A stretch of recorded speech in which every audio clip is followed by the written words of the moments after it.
اعوذ باللہ من الشیطان الرجیم۔ سورہ آل عمران آیت نمبر 66 اور 67 انشاءاللہ آج ہم پڑھیں گے۔ بسم اللہ الرحمن الرحیم۔ ہاں انتم، دیکھو، ہاؤلائی، تم وہی ہو، حاجزتم، تم نے جھگڑا کیا ہے، فیما لکم بہ علم، ان چیزوں میں بھی جس کا علم تمہارے پاس ہے، فلما، تو پھر کیوں تم تحاجون، جھگڑا کرتے ہو، فیما لیس لکم بہ علم، ایسی چیزوں کے بارے میں جس کا تمہارے پاس کوئی علم نہیں ہے، واللہ یعلم، اور اللہ تعالیٰ جانتے ہیں، وانتم لا تعلمون، اور تم نہیں جانتے ہو۔ ما کان ابراہیم یہودیہ، نہیں تھے جناب ابراہیم علیہ السلام یہودی، ولا نصرانیا، اور نہ ہی وہ عیسائی تھے، ولیکن کان حنیفا مسلما، لیکن وہ تو مسلمان یکسو و فرما بردار تھے، وما کان من المشرکین، اور اس حال میں کہ وہ مشرکوں میں سے نہیں تھے۔ دنیا میں جھوٹ جو ہے یہ جلد عام ہوتا ہے، سچ کو اپنی جگہ بناتے ہوئے وقت لگتا ہے، اور وہ چیز جو جھوٹ، دجل یا فریب پر مبنی ہے وہ بہت جلد پھیلتی ہے، اس لیے کہ شیطان اور شیطان کے ہم نوا اس کو عام کرنے میں کوئی کسر نہیں چھوڑتے، اور پھر اس کا شکار وہ لوگ بآسانی ہو جاتے ہیں جن کے پاس علم نافع نہیں ہوتا۔ آپ اندازہ لگا لیں کہ اس دنیا کا آغاز جناب آدم علیہ السلام سے ہوا ہے، اور آدم علیہ السلام اللہ کے نبی ہیں۔ اب حق پر تھے، چلتے چلتے ان کی اولاد کو، اور پھر آگے اولاد در اولاد ان کی نسل کو اس نہج پہ لا کھڑا کیا گیا کہ جس کاموں سے اللہ تعالیٰ کی دشمنی واجب ہوتی ہے انہوں نے اس کو اس کی محبت کے حصول کا ذریعہ بنا دیا، اور یہ سمجھا کہ یہی کامیابی کا راستہ، بالکل راستہ الٹ کر دیا گیا، یعنی جو جہنم کا راستہ ہے وہ جنت کا بتایا گیا، اور جو جنت کا راستہ ہے اس کو دوزخ کا راستہ بتا دیا گیا۔ اس لیے دنیا کا سب سے بڑا فتنہ جس سے ہر نبی نے اپنی امت کو خبردار کیا ہے وہ فتنہ دجال ہے۔ اب دجال کا فتنہ کیا ہوگا؟ وہ یہی ہوگا کہ وہ لوگوں کو کہے گا کہ میں خدا ہوں تمہارا، لوگ اس کی عبادت کریں گے، اس کے ساتھ جہنم بھی ہوگی اور جنت بھی ہوگی، وہ جہنم میں بھی پھینکے گا لوگوں کو، جنت میں بھی پھینکے گا، اور فرمایا جو اس کی جہنم ہوگی وہ در حقیقت کیا ہوگی؟ جنت ہوگی، اور جو اس کی جنت ہوگی وہ کیا ہوگا؟ جہنم کا گڑھا ہوگا۔ تو یہاں تک، اور دجال کی پیروی کریں گے لوگ، وجہ کیا ہوگا؟ علم نافع نہیں ہوگا۔ علم نافع کیا ہے؟ یہ قرآن و حدیث علم وحی ہے جو اللہ تعالیٰ نے انبیاء کی صورت میں بدریہ وحی دیا تاکہ یہ بھولی بھٹکی ہوئی امت، یہ لوگ اس سے بچ پائیں۔ چلتے چلتے اب عیسائیوں اور یہودیوں میں کتنے پیغمبر آئے، اور پھر اس تورات و انجیل کو کتنے انبیاء کرام نے پڑھایا ان کو، لیکن چلتے چلتے وہ یہاں تک پہنچ گئے کہ بالکل تورات و انجیل کی تعلیمات کے مخالف کھڑے ہوئے ہیں اور کہہ رہے ہیں کہ ہم ہی ہیں جو انبیاء کے وارث ہیں۔ اس کی ایک مثال یہ ہے کہ عیسائی اور یہودی کہتے ہیں کہ جناب ابراہیم علیہ السلام بھی یہودی تھے، وہ بھی عیسائی تھے۔ اب ایسا یہ بات عقلی طور پر بھی محال ہے، عقلی طور پر بھی۔ کیوں؟ ابراہیم علیہ السلام صدیوں پہلے گزر چکے ہیں، وہ کیسے عیسائی اور یہودی ہو گئے؟ یہودی تو بنے کم از کم تورات آنے کے بعد، موسیٰ علیہ السلام کے بعد، عیسائی عیسیٰ علیہ السلام کے بعد۔ اب آپ اندازہ لگا لیں جھوٹ کیسے بکتا ہے اور لوگ اس کو خریدتے ہیں، کہ انہوں نے کہا کہ ابراہیم علیہ السلام یہودی تھے، عیسائی تھے، انہوں نے مان لیا۔ آج بھی عیسائی اور یہودی کہتے ہیں ہم اس دین پہ ہیں جس دین پہ ابراہیم علیہ السلام تھے۔ اور اس کی دوسری مثال مشرکین مکہ کو لے لیں، وہ کہتے تھے کہ ہم ابراہیمی ہیں۔ اب وہ ابراہیمی تھے؟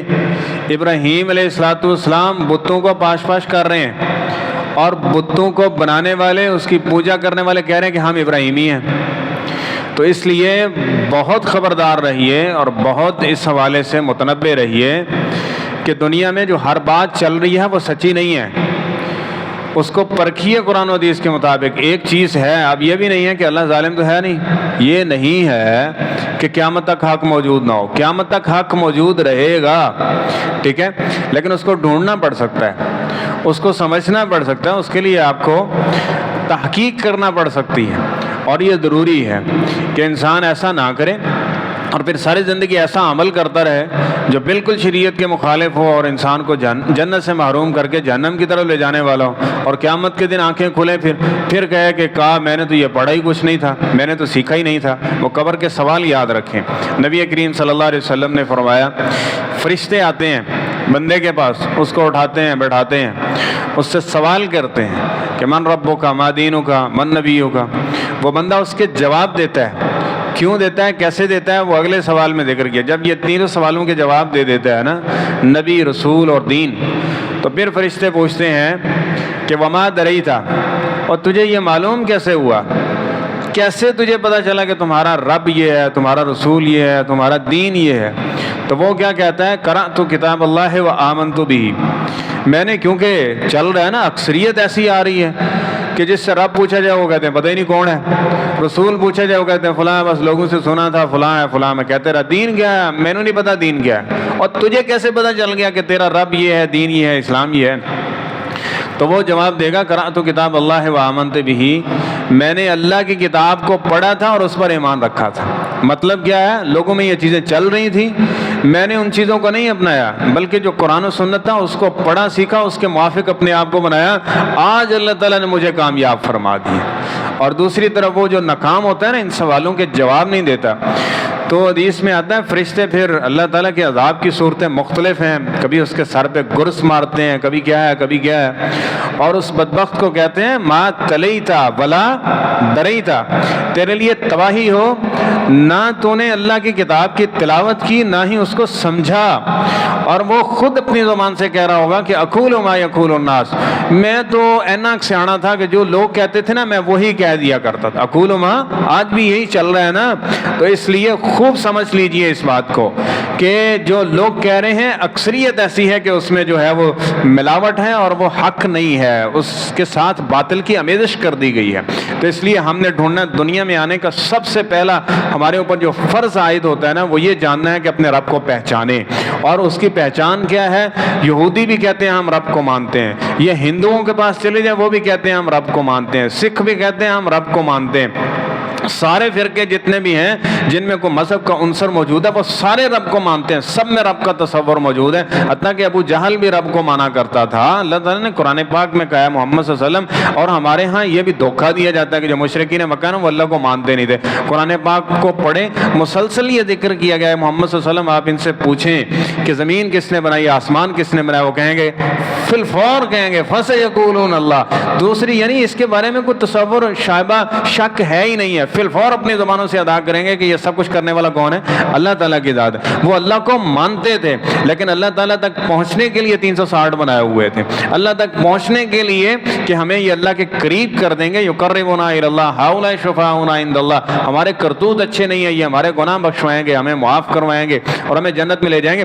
یہ راستہ جو انہوں نے اللہ تک پہنچنے کا چنا وہ غلط تھا، وہ نہیں تھا جو انبیاء کرام نے دیا، اور یہی جھگڑا رہا نبی کریم صلی اللہ علیہ وسلم کا ان کے ساتھ کہ جو تم جس راستے پہ چل رہے ہو یہ راستہ ٹھیک نہیں ہے۔ سب سے پہلے آغاز یہ ہوگا کہ لا الہ الا اللہ، اپنا راستہ ٹھیک کرو، اس کے بعد باقی اعمال ہیں وہ جتنے کرو گے یہ تمہارے لیے مزید بہتر ہوتا جائے گا، لیکن اگر سمت ہی ٹھیک نہیں ہے تو پھر کیا ہوگا؟ یہ کسی صورت کامیابی والا راستہ نہیں ہے۔ اس لیے جو بھی یہ باتیں اس طرح سے چل رہی ہیں اس کو دیکھیں قرآن و حدیث کے موافق ہے تو ٹھیک ہے، اگر وہ قرآن و حدیث کے موافق نہیں ہے تو ایسا کام کرنے کی ضرورت نہیں ہے، ٹھیک ہے، اور پھر اس میں اگر ثابت ہے کام تو اس کو پیغمبر علیہ الصلوۃ والسلام کے طریقے کے مطابق کریں۔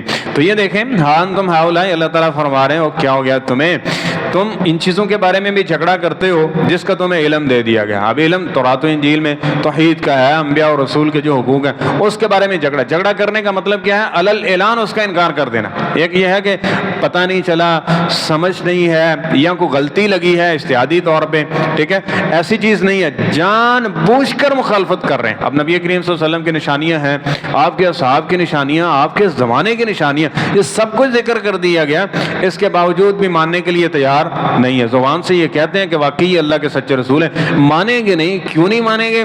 اس لیے کہ یہ جو نبوت کا سلسلہ ہے یہ بنی اسرائیل سے بنو اسماعیل میں کیوں چلا گیا؟ بس اس ضد کی وجہ سے وہ اس کو ماننے کے لیے تیار نہیں ہے۔ تو اللہ فرماتے ہیں فَلِمَ تُحَاجُّونَ فِي مَا لَيْسَ لَكُمْ بِهِ علم، تو اس میں تو ہے جس کے بارے میں علم ہے اس کے بارے میں جھگڑا کر رہے ہو، اور جس مسئلے کا علم نہیں ہے اس کے بارے میں جھگڑا کر رہے ہو کہ ابراہیم علیہ الصلوۃ والسلام تم میں تھے، ہزاروں سال پہلے باتیں چل چکی اور تمہیں کسی نے کہہ دیا وہ بھی ابراہیمی تھے، تم نے وہ بھی مان لیا، جبکہ یہ صریح عقل کہتی ہے کہ وہ جناب موسیٰ علیہ السلام سے کئی سال پہلے گزر چکے ہیں، تو وہ کیسے جناب موسیٰ علیہ السلام کے پیروکار ہو گئے؟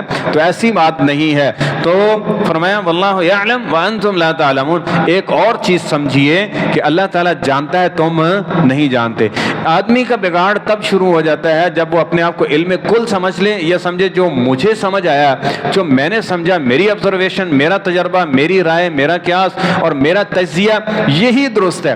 ہمیشہ یہ یاد رکھیں، کچھ نہ کچھ سپیس اپنے دل میں رکھیں، اپنے ذہن میں رکھیں کہ وہ جو بات جو میرے ذہن میں یا میں سمجھ رہا ہوں ممکن ہے اس میں کمی ہو، اس میں جھول ہو، کیونکہ انسان ہے، انسان سے غلطی ہو سکتی ہے، شیطان اس کی رگوں میں جس طرح خون دوڑ رہا ہے اس طرح دوڑ رہا ہے، اس سے کمی کوتاہی وہ کروائے گا اور اس کی یہ کوشش ہے، ٹھیک ہے، لیکن قرآن و حدیث ہے جس میں کوئی کمی کوتاہی نہیں ہے، جہاں سے ملے گی۔ پھر ایسے شخص کا فائدہ کیا ہوگا جہاں سے اس کو کمی کوتاہی اس کے لیے مینشن کی جائے گی، وہ اپنے آپ کو درست کرنے کی کوشش کرے گا، لیکن جو اپنے آپ کو علم کل سمجھ بیٹھا ہے کہ بات جو ہے میں ہی ہوں، میں ہی ٹھیک ہوں، تو پھر یہ ہوگا کہ اس کے سامنے بس اوقات اس طرح کی دلیلیں بھی آئیں گے، کہتا میں نہیں مانتا۔ اس کو پھر اتنی واضح اور صریح بات بھی بتائی جائے کہ ابراہیم علیہ السلام جو ہے وہ یہودی عیسائی نہیں تھا، کہتا نہیں میں نے پیو دادے سے سنا ہے، ہمارے نسل در نسل یہ چل رہا ہے، اتنے بڑی دنیا کی اکثریت جو ہے وہ یہی کہتی ہے کہ ابراہیم علیہ السلام عیسائی اور یہودی، تو نواں آ گیا، تو اس سے ہی سنا ہے میں نے۔ پھر اس طرح کی باتیں ہوں گی، وجہ کیا ہے کہ وہ علم حاصل نہیں کرنا چاہتا، اس لیے دعا پڑھا کریں اللہم انی اسألک علما نافعا ورزقا طیبا وعملا متقبلا، اللہ مجھے علم نافع عطا فرما۔ تو اللہ تعالیٰ نے ان کے شبہ کو دور کیا کہ ما کان ابراہیم یہودی ولا نصرانیہ، ابراہیم علیہ السلام یہودی نہیں تھے، عیسائی بھی نہیں تھے، ہاں کیا تھے وہ؟ ولیکن کان حنیفا مسلمہ، وہ اللہ تعالیٰ کے فرما بردار تھے اور یکسو تھے۔ یکسو ہونے کا مطلب کیا ہے؟ وہ ایک ہی طرف سے دیکھ رہے ہیں کہ جو اشارہ مل رہا ہے، جو حکم مل رہا ہے، اس کی ہم نے کیا کرنی ہے؟ تابع داری اور فرما برداری کرنی ہے، یہ ان کا طرز عمل تھا۔ اور آگے مزید یہ ذکر کیا گیا کہ یہودیوں میں بھی شرک آیا، عیسائیوں میں بھی شرک آیا، اور موجودہ عیسائی بھی شرک کرنے والے، یہودی بھی شرک کرنے والے، جبکہ ابراہیم علیہ السلام کا خاصہ کیا تھا کہ وہ مشرک نہیں تھے۔ اور دوسرا نقطہ جو اس میں مفسرین نے ذکر کیا ہے، اس میں مشرکین مکہ ان کا جو دعویٰ تھا اس کی بھی تردید کی گئی، عیسائیوں یہودیوں کے دعوے کی بھی تردید کی گئی کہ ابراہیم علیہ السلام عیسائی اور یہودی نہیں تھے۔ پھر مشرکین مکہ کہتے تھے چلو عیسائی تو نہیں تھے، یہودی تو نہیں تھے، پھر ساڑھے دین تو ہوں گے، کیونکہ اسماعیل علیہ السلام دلیل بھی ان کے پاس موجود تھی، ابراہیم علیہ السلام نے بیت اللہ بنایا، اپنی نسل وہاں پہ بسائی، جناب اسماعیل علیہ السلام نسل در نسل چل رہے ہیں، نسل در، وہ ابراہیم علیہ السلام اسماعیل علیہ السلام کی نسل سے ہیں، ٹھیک ہے، ان کا دعویٰ ہے کہ ہم کیا ہیں؟ ہم ابراہیمی ہیں۔ فرمایا تم بھی ابراہیمی نہیں ہو، کیونکہ ابراہیم علیہ السلام شرک کرنے والے نہیں تھے، تم شرک کر رہے ہو۔ جب شرک کیا جائے گا تو نسبی اور خونی تعلق بھی موجود ہو تو وہ بھی کیا ہو جائے گا؟ ٹوٹ جائے گا، منقطع ہو جائے گا، اس کا کوئی خیال نہیں رکھا جائے گا۔ اس لیے یہ رشتہ داریاں، یہ نسب اور یہ حسب اس وقت کام آئے گا کہ جب دین میں اس کو فالو کیا جائے گا۔ ایک شخص مزید انشاءاللہ اگلی آیات میں بات آئے گی تو مزید بات واضح ہو جائے گی کہ یہ حسب و نسب اسی وقت فائدہ مند ہے جب وہ دین کے موافق ہوگا، اور اگر دین کے موافق نہیں ہے، الٹ ہے پیغمبر کے تعلیمات کے، تو کتنا قریبی سے قریبی نسب کیوں نہ ہو وہ کچھ فائدہ دینے والا نہیں ہے۔ تو عقیدے کو سمجھیے، نظریے کو سمجھیے، صراط مستقیم کو سمجھیے ہے کیا، اور جھوٹ اور فریب، حق و باطل کے درمیان یہ فرق کیجیے۔ یہ نہیں کہ بس جو جتھے لگا ہے ٹھیک ہے، جو سنی سنائی وہ ٹھیک ہے، معاشرہ جدھر چل رہا ہے چلو تم ادھر کو ہوا ہو، جدھر کی وہ شاپر بن جائے، جدھر کا ہوا جا رہی ہے بس ادھر چل رہے ہیں، ایسا نظریہ نہیں ہونا چاہیے۔ بلکہ مومن اور مسلمان کیا ہوتا ہے؟ یقین اور اعتماد پہ کھڑا ہوتا ہے۔ وہ یقین کیا ہے کہ اللہ کا قرآن حق اور سچ کی دلیل ہے، ہم نے اس کے موافق اپنے اعمال کو بنانا ہے۔ اللہ تعالی ہمیں اپنے معاملات کو دین اسلام یعنی قرآن و سنت کے مطابق درستگی اور پھر اس پہ استقامت اختیار کرنے کی توفیق عطا فرمائے۔ بسم اللہ الرحمن الرحیم۔